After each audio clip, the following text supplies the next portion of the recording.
欢迎收听。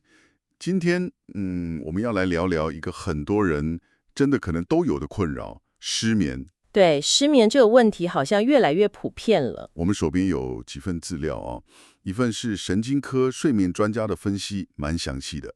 另外还有几篇是从基督教信仰的角度来看睡眠、休息还有焦虑这些问题。嗯哼，特别有一篇叫《圣经中的睡眠智慧与现代人睡眠障碍的修复之道》。哦，这个标题听起来就很值得探讨。是啊，所以我们这次的目标就是想帮你梳理一下，看看科学跟信仰他们怎么解释睡不着的原因。然后看能不能找到一些就是可以互相搭配的解决方法。对对对，帮助大家找回比较安稳的睡眠。好，那我们就来看看这些资料说了什么。好，首先，那个神经科医生的看法，我觉得很有意思。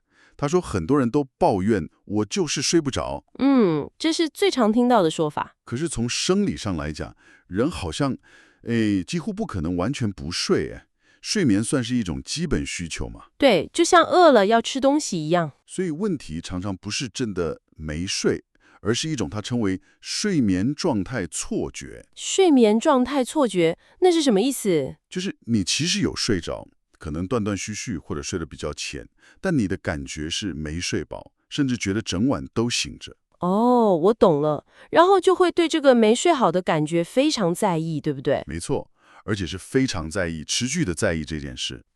这里就有趣了。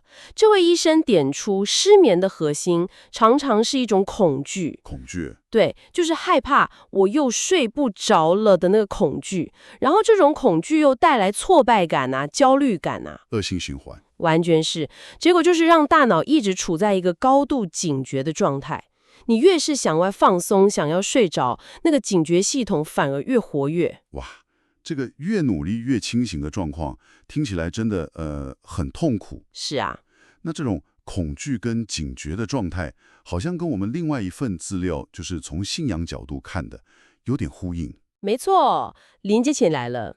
那些信仰相关的文章，特别是圣经中的睡眠智慧，就提到现代人的睡眠困境，除了生理因素，也反映了心灵层面的问题。心灵层面，对，你看，圣经一开始就讲到上帝创造了昼夜，然后他自己在第7天安息，这其实是设定了一个休息的规律跟它的重要性。创世纪那边提到的，是的，而且诗篇也有说，唯有耶和华所亲爱的，必叫他安然睡觉。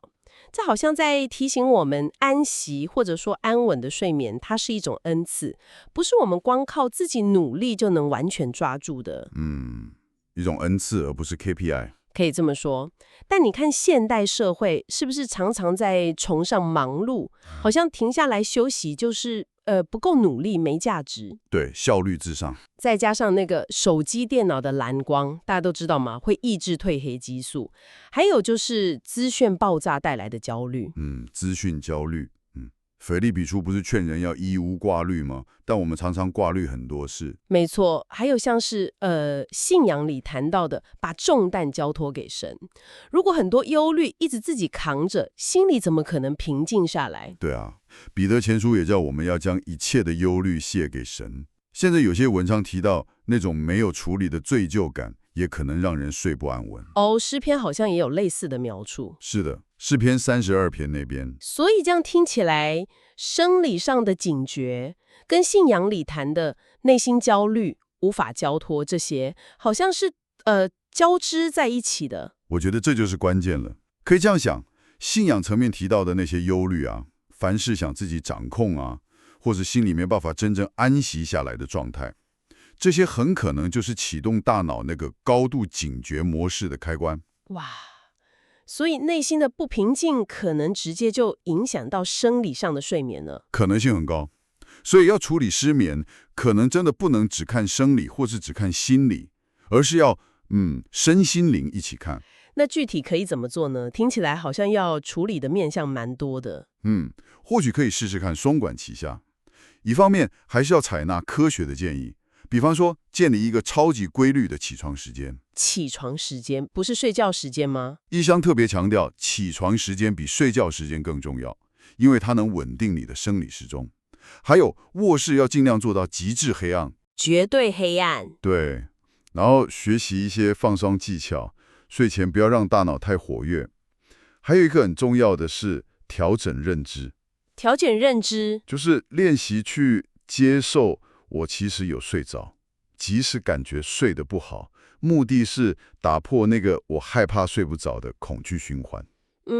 有点像是认知行为疗法那样的概念。有点像。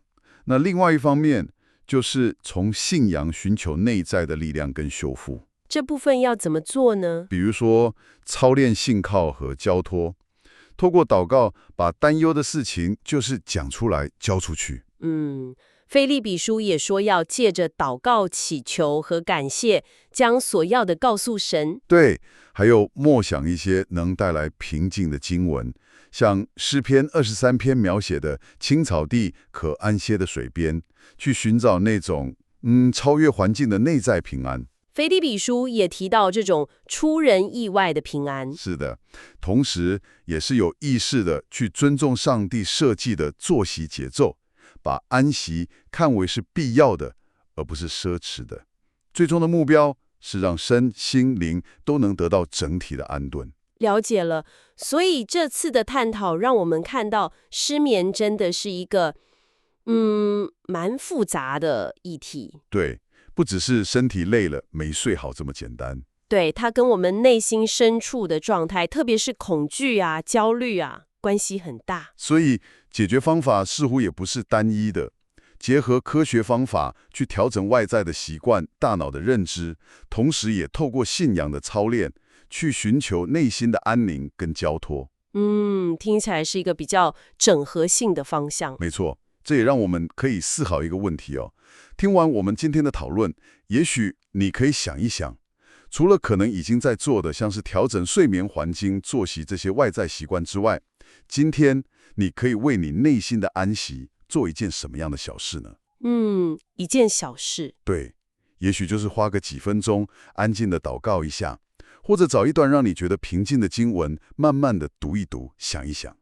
或者是有意识的练习放下一件你其实掌控不了，却一直反复担忧的事情。对啊，就是从这些小地方开始，或许就能为内心的平静带来一点点不一样的改变。很好的提醒。感谢你的收听，我们下次再见。下次再见。